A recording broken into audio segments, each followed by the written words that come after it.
Hoje, sabadão, mas a gente não para vocês e eu vou mostrar para vocês a farsa do julgamento que vai ocorrer a partir da próxima terça-feira. E essa farsa vai ser transmitida ao vivo e terá espectadores especiais na Casa Branca. Além disso, mais um absurdo de Moraes agora na parte da manhã. Mas a gente vai mostrar tudo isso para vocês e vai trazer as informações de última hora. Por isso, senta o dedo no like, não se esqueça de compartilhar ao máximo essa live, também deixar o seu comentário, que é muito importante para nós. E se inscrevam no canal se vocês ainda não estão inscritos e gostarem do conteúdo. Ativem os sininhos para receber mais informações. Então, bora lá que sabadão chegou e a gente está pronto para mostrar para vocês. Eu sempre venho falando para vocês da farsa do julgamento do STF. Só que desta vez não sou eu que vou mostrar. Saiu no site Metrópolis a informação correta que eu venho cobrando. Eu falo que advogados, juristas, omissos, são coniventes, são cúmplices dessa farsa. E nós vamos desmascarar porque venho falando há muito tempo, mas agora a imprensa oficial lança esta luz para que todos vocês entendam. Vai ser rapidinho essa live, não vou demorar muito. Eu vou colocar aqui direto este assunto que já está no site Necrópolis e nós vamos ler juntos. Olha só, como o Supremo mudou suas regras e afetou Jair Bolsonaro. As regras do Supremo Tribunal Federal foram mudadas para calar Jair Bolsonaro, para prender Jair Bolsonaro, para eliminar Jair Bolsonaro. Isso no direito tem nome, chama-se casuística. Isso é uma farsa jurídica, viola todos os preceitos constitucionais e não pode se falar que vivemos num Estado democrático de direito quando isso acontece com uma Corte Suprema que deveria proteger a todos os brasileiros. Então, agora não sou eu que estou falando. Quem está falando é o site Necrópolis. Vamos lá mostrar. Site Necrópolis não, Poder 360, desculpa. Vamos lá mostrar isso para vocês agora, ao vivo e a cores. Decisão sobre foro privilegiado deixou o ex-presidente sem opção de recorrer a outras instâncias. E críticos enxergaram casuísmo no Supremo Tribunal Federal. E o que é o casuísmo? Sabe aquela estátua que tem ali da deusa Artemis na frente do Tribunal Superior, que foi pintada com batom e causou 17 anos de prisão para quem colocou a frase que o próprio presidente do Supremo havia dito anteriormente? Pois é, a justiça tem uma venda nos olhos que é para ela julgar sem saber quem ela está julgando. Não interessa a pessoa. O julgamento só é justo quando a lei vale para todos e o julgamento também. No caso, o julgamento para Jair Bolsonaro é um atípico. Mudamos as regras e colocamos Bolsonaro na cadeia e falamos que estamos fazendo isso para defender a democracia. Isso, sim, é um atentado violento ao Estado Democrático de Direito cometido por esses ministros que estão mentindo com a conivência da imprensa suja. Mas eis que a imprensa tradicional começa a falar a verdade. Vamos ver aqui e trazer essa informação para vocês. Olha só que coisa interessante. O Supremo Tribunal Federal brasileiro tem sido apontado por parte da comunidade jurídica e política aqui e no exterior como exemplo único entre as cortes constitucionais de grandes democracias que teria impedido sozinho, sem armas e em tempo real, uma tentativa de subversão ao Estado de Direito. Olha só a ironia do texto. É a única corte do mundo que tem a capacidade de defender a democracia contra um golpe sem armas, contra um golpe que não foi produzido por nenhuma liderança específica. Mas aí dá-se um jeitinho para dizer que a liderança foi de Bolsonaro. Vamos ler mais um pouco. Essa vitória institucional e de comunicação, no entanto, não veio sem custos. Ao longo do processo de se impor como guardião da democracia, o tribunal enfrentou dilemas complexos que produziram controvérsias duradouras. Entre elas, a principal acusação, a de que foi necessário mudar as regras no meio do jogo para garantir que a justiça fosse feita. Uma delas foi sobre o chamado foro especial por prerrogativa de função, conhecido coloquialmente como foro privilegiado. É nesse ponto que a crítica ganha densidade, pois a legitimidade das decisões judiciais depende em grande medida da coerência e previsibilidade das cortes superiores. Mudanças bruscas de entendimento, principalmente em momentos politicamente turbulentos, inevitavelmente alimentam questionamentos e provocam desconfianças duradouras na sociedade. E aqui eu recorro a vocês, antes de continuar, para perguntar para vocês: é ou não é uma farsa? Vejam que mudaram o jogo no meio do caminho, mudaram as regras, passaram por cima da Constituição e das leis para pegar uma única pessoa chamada Bolsonaro, porque ele tocou o dedo na ferida dessa corja. Vocês estão vendo hoje as ligações de mercado financeiro, políticos, com o sistema, com o crime organizado no Brasil. Mas nós temos espectadores especiais, como eu falei.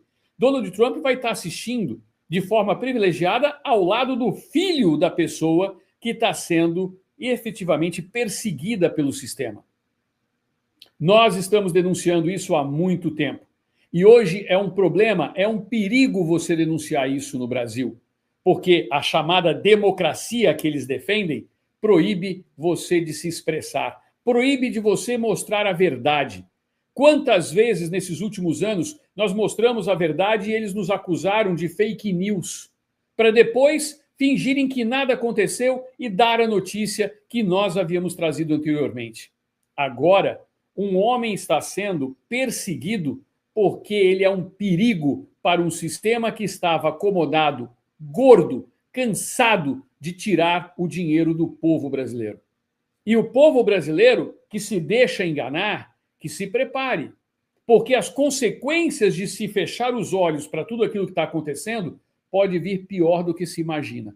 Vamos continuar a reportagem para que vocês tenham noção. Vou mostrar aqui para vocês a continuidade, então, desta farsa, agora finalmente mostrada e desvendada pelo site Poder 360. Olha que não foi nem o Metrópolis, foi o Poder 360.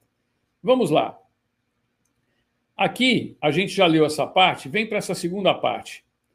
O império dos privilegiados que se volta, às vezes, contra a elite. O relato aqui nesse texto procura iluminar o processo em que medidas bruscas foram tomadas pelo tribunal desde abril de 2024. Foram decisões que justamente agora ganham relevância especial, às vésperas do julgamento do ex-presidente Jair Bolsonaro, marcado para setembro de 2025. A maioria dos 6, em 12 de abril de 2024, preste atenção nesta data, 12 de abril de 2024, há pouco mais de um ano, o plenário virtual do Supremo Tribunal Federal, sistema eletrônico em que ministros registram seus votos por escrito, sem debate oral ou simultâneo, chegou a uma maioria de votos para virar completamente do avesso sua própria jurisprudência consolidada, estabelecendo que autoridades com foro especial continuam sendo julgadas diretamente pelo tribunal, mesmo após o término de seus mandatos. E por que fizeram isso justamente em abril de 2024? Para atingir Bolsonaro quando da ordem do seu julgamento. Foi feito de forma premeditada, e aqui está caracterizada a perseguição, ao vivo e a cores, descarada, para perseguir um homem que é adorado pelo seu povo. Embora o resultado da decisão não valesse apenas para o ex-presidente, ela atingia Bolsonaro em cheio. À época, ele só era investigado, mas tudo caminhava para o seu indiciamento, denúncia e abertura da ação penal. Por quê? Por que está falando isso hoje o Poder 360? Por que não falou isso há 6 meses, há 1 ano, quando nós denunciamos? É porque alguma coisa está mudando. Com essa mudança estratégica, o destino judicial de Jair Bolsonaro sairia da primeira instância, ou seja, julgado por um juiz singular em primeira instância, que teria todo um trâmite normal e não acelerado como eles produziram, onde teria direito de recorrer a instâncias superiores e tempo para rearticular politicamente. E ficava definitivamente nas mãos do Supremo, dos seus algozes, dos seus carrascos, dos tiranos. Ironicamente, a mesma corte cuja sede havia sido destruída nos atos de 8 de janeiro e cujos ministros já eram alvos de críticas, fundadas e infundadas, além de toda a sorte de contestação vindas do ex-presidente e de seus defensores. Os 6 primeiros ministros que votaram e consolidaram a maioria da corte para essa guinada jurisprudencial não decidiram no vácuo. O Brasil já pegava fogo após a revelação gradual de um quadro extremamente grave. Fatos imediatamente anteriores à decisão que, embora não citados nos votos, dificilmente podem ser considerados mera coincidências temporais. E que fatos são esses? Parabéns à reportagem do Poder 360, que com certeza não vai ser replicada pelo restante da imprensa suja. E é por isso que a gente conta com o like de vocês. Quanto mais like vocês derem, quanto mais vocês compartilharem, mais pessoas vão saber dessa farsa. Janeiro de 2023, início das investigações. O STF enquadrou oficialmente os atos de 8 de janeiro como tentativa de golpe de Estado. O ministro Alexandre de Moraes determinou prisões em massa, ferindo a Constituição, bloqueio de bens e quebras de sistemas de sigilo. Múltiplos inquéritos foram abertos contra executores diretos e pessoas acusadas de financiar os atos. Ao longo de 2023, prisões, delações e conexões com Bolsonaro. Centenas de pessoas foram denunciadas e presas. Os inquéritos foram sendo desmembrados entre pessoas acusadas de serem executoras, financiadoras e articuladoras políticas. Delações premiadas cruciais, como a de Mauro Cid, ex-ajudante de ordens de Bolsonaro, revelaram documentos que foram descritos no processo como minutas detalhadas do que viria a ser um golpe e relatos de reuniões conspiratórias no entorno direto do então presidente. Daqui a pouco vocês vão ver como que essas chamadas minutas não passam de farsas documentais. Fevereiro de 2024, Operação Tempus Veritatis. Deflagrada em 8 de fevereiro de 2024, a operação atingiu diretamente Jair Bolsonaro pela primeira vez. A investigação expôs o que foi chamado pela Polícia Federal de minuta golpista ou minuta do golpe. Na realidade, eram vários arquivos digitais de textos sem timbre. Em suas várias versões, o texto ora detalhava o que seria a instalação de estado de sítio previsto na Constituição, ora falava de estado de defesa, também previsto na Constituição. Nesses arquivos digitais, falava-se também em prisão arbitrária e até assassinato de autoridades, como os então eleitos e ainda não empossados presidente e vice-presidente da República, Luiz Inácio Lula da Silva e Geraldo Alckmin. Outro que era mencionado para ser preso e assassinado era o ministro do STF, Alexandre de Moraes. O mesmo que é vítima do suposto golpe, o juiz e relator do processo. Esse material digital foi apreendido em computadores e celulares de militares e aliados políticos próximos ao mundo bolsonarista. Nesse contexto, Bolsonaro foi obrigado a entregar o passaporte e ficou proibido de deixar o território nacional. Portanto, isso lá em fevereiro de 2023.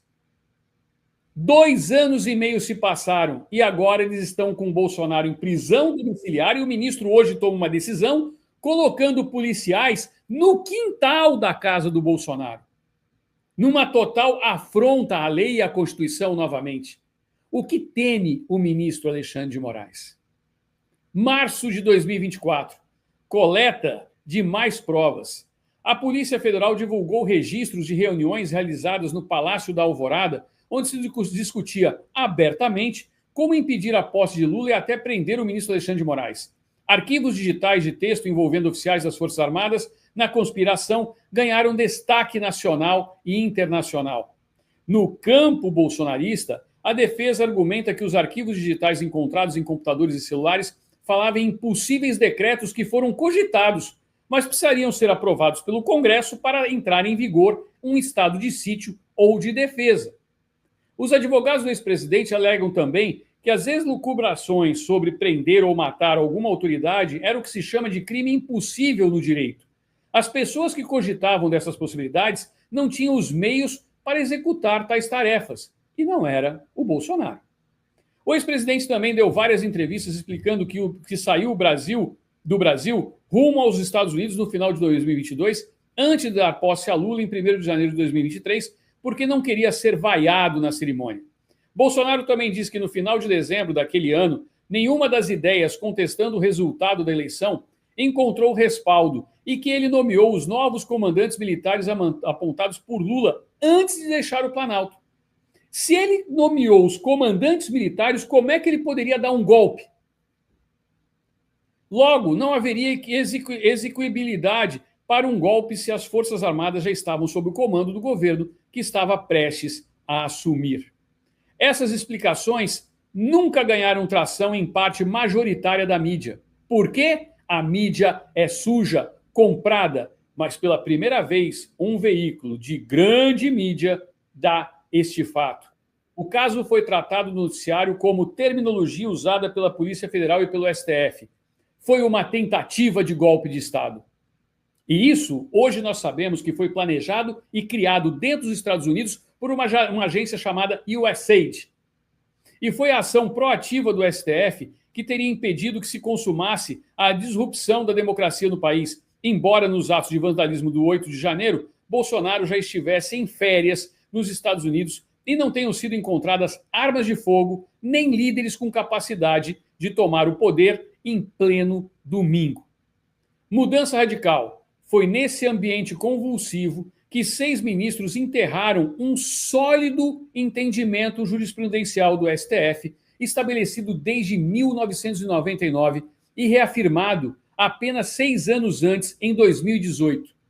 Segundo esse entendimento, autoridades com foro privilegiado, isto é, o direito de serem julgadas diretamente por tribunais superiores em razão do cargo que ocupam, viravam cidadãos comuns após perderem ou deixarem seus mandatos, passando a ser julgadas pela primeira instância.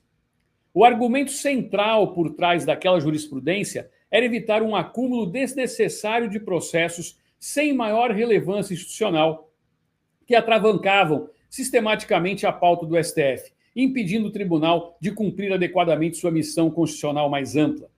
Em 2018, ao revisar cuidadosamente o tema em questão de ordem, mecanismo processual em que um ministro levanta durante o julgamento um ponto que pode alterar ou esclarecer a interpretação adotada pelo tribunal, o STF manteve o ponto central da jurisprudência de 99. Com a perda dos cargos, autoridades perdiam o foro especial e seus processos deveriam baixar para a primeira instância. Na ocasião, 2 teses importantes foram fixadas. A primeira registrou o foro privilegiado exclusivamente a crimes cometidos durante o exercício efetivo do cargo e em razão dele. A segunda tratou especificamente de uma ressalva relativa aos processos que deveriam baixar com o final dos mandatos. Nesse ponto crucial, a Corte decidiu que, se a instrução processual já estivesse concluída, com a abertura formal de prazo para alegações finais, a competência permaneceria excepcionalmente no STF. Em outras palavras, o tribunal abriu apenas uma pequena exceção para impedir a impunidade de autoridades que, prevendo suas iminentes condenações, renunciavam na fase final das ações penais. A ressalva foi um detalhe que fisgou só um grupo específico de processos em fase final, ou seja, a decisão de 2018 manteve a espinha dorsal do entendimento de 99. Portanto, se fosse rigorosamente mantida até hoje, Bolsonaro seria julgado pela primeira instância e não pelo STF. Essa ressalva específica foi aprovada por ampla maioria numa votação de 10 votos a 1. Apenas o ministro Marco Aurélio Mello divergiu frontalmente, defendendo que todos os processos, todos, sem exceção, deveriam baixar imediatamente ao fim do mandato, sem qualquer exceção. Ou seja, na prática, houve maioria na tese de que o presidente Bolsonaro deveria ser julgado pela primeira instância e jamais pelo STF. Todos os demais ministros, e vejam só quais: Luiz Barroso, Rosa Weber, Carmen Lúcia, Edson Fachin, Luiz Fux, Celso de Mello, Alexandre de Moraes, Ricardo Lewandowski, Dias Toffoli e Gilmar Mendes. Desses, nós vamos numerar quantos deles estavam na decisão que mudaram somente para perseguir Bolsonaro. Luiz Barroso, Carmen Lúcia, Edson Fachin, Luiz Fux, Alexandre de Moraes, Dias Toffoli e Gilmar Mendes. 7 dos 11 ministros votaram nesse sentido naquela ocasião. embora alguns tenham chegado a esse resultado por fundamentações ligeiramente diferentes. Foi com base naquele princípio de 99, mantido em 2018, que o atual presidente Luiz Inácio Lula da Silva, então presidente em 2016, teve sua ação penal aberta na primeira instância, mais especificamente na 13ª Vara Federal de Curitiba, comandada pelo então juiz Sérgio Moro. Marco histórico. Portanto, o que o STF fez depois, em 2024, em decisão finalizada no início de 2025, agora mudou tudo. Todas as autoridades com foro permaneceriam com seus processos no STF, mesmo depois de saírem ou deixarem seus cargos. E por que que fizeram isso? Porque eles queriam pegar o Bolsonaro. Eles queriam pegar o Bolsonaro. Isso trancaria definitivamente no Supremo uma futura e então muito provável ação penal contra o ex-presidente Bolsonaro, que, se condenado, não teria instância superior a quem recorrer, o que fere o Pacto de São José da Costa Rica, pacto internacional assinado pelo Brasil e que trata dos direitos humanos. Por isso, Alexandre de Moraes e a corja que o segue no STF são todos violadores dos direitos humanos. Como não houve explicação coloquial sobre a motivação da mudança brusca do entendimento, ficou a pergunta: afinal, o que mudou em apenas 6 anos, entre 2018 e 2024, para que a Corte virasse sua interpretação de ponta cabeça? O que se conhece são as consequências concretas. Em 2018, a decisão do STF foi negativa para Lula, que teve de enfrentar sua então nêmesis no judiciário, o juiz federal Sérgio Moro, em Curitiba. O petista foi condenado e acabou ficando preso por 580 dias por corrupção. Naquela época, o Supremo estava pressionado pela opinião pública e pela mídia e decidiu não afrontar o que fazia a Operação Lava Jato. Em 2024, o novo entendimento da Corte foi negativo para Bolsonaro, que passou a enfrentar diretamente também suas nêmesis mais conhecida, o ministro Alexandre de Moraes. O magistrado tem sido tão duro com Bolsonaro como Moro foi com Lula. A diferença é que o petista teve a quem recorrer depois de condenado. Jair Bolsonaro não tem essa possibilidade. O que é absolutamente certo também é que a mudança de quando e como vale o foro privilegiado ficará com um marco histórico incontestável. A mais alta corte do país alterou deliberadamente suas próprias regras consolidadas em circunstâncias politicamente excepcionais. Caberá aos historiadores avaliar se as decisões tomadas naqueles momentos específicos visavam atingir diretamente a pessoa de um ex-presidente, se se tratava de um avanço natural da jurisprudência ou se era algo destinado a preservar o sistema democrático brasileiro em situação de um eventual perigo. E aqui eu volto para vocês. Esta matéria é brilhante para se comprovar aquilo que a gente vem falando para vocês. Semana que vem, terça-feira, começa a maior farsa jurídica da história do planeta. Não é somente do Brasil. É a maior farsa jurídica da história do planeta. Uma turma, uma única turma, composta por um ex-ministro da Justiça que omitiu, sumiu com as câmeras de segurança da época, composta pelo advogado do maior opositor político de Jair Bolsonaro, que foi beneficiado pelo Supremo Tribunal Federal, como já falou o próprio ministro Barroso e o ministro Gilmar Mendes, para assumir a presidência da República, mesmo depois de condenado por corrupção. 2 integrantes de uma turma de 5, além do seu algoz, um ministro que se diz vítima do mesmo processo. Tudo isso para se passar por cima da Constituição Federal. E aqueles que se calam diante disso, saibam de uma coisa: não é só a história que vai ser testemunha. O novo Congresso que virá aí virá muito mais forte do que este Congresso que aí está. Rodrigo Pacheco, um covarde, um corrupto, um palhaço de plantão, um fantoche que se aliou ao sistema, quer agora ser governador de Minas Gerais. Seu sucessor, Davi Alcolumbre, um sujeito cuja família foi pega em seu aeródromo com algumas coisas tão interessantes. Hugo Mota, presidente da Câmara, um sujeito mais sujo do que pau de galinheiro. Cabe a nós, povo brasileiro, mudar isso. Para isso, nós só precisamos de uma ajuda dos americanos, que eles não interfiram mais nas eleições que virão, como fizeram em 2022. Pode continuar fazendo suas atrocidades, Supremo. Pode continuar fazendo as suas arbitrariedades, passando por cima da Constituição. Porque nós, povo brasileiro, que temos o verdadeiro poder, vamos cobrar de vocês. E falta pouco para que a gente faça isso. Seja lá qual for o resultado dessa farsa de agora, caberá recurso ao Supremo Tribunal Federal, ao seu pleno. Nós sabemos que está tudo dominado lá dentro também. Por isso, eu sou um defensor do impeachment coletivo dos ministros do Supremo Tribunal Federal. Quem participou dessa farsa? Quem colocou o seu dedo no julgamento de 2024 para perseguir um único homem, está perseguindo, na realidade, milhões de brasileiros que depositam nele a confiança por sua honestidade. E esses milhões de brasileiros vão pegar vocês lá na frente, porque a justiça pode ser cega, mas um dia ela vai voltar a enxergar. Quero agradecer a presença de todos vocês. Obrigado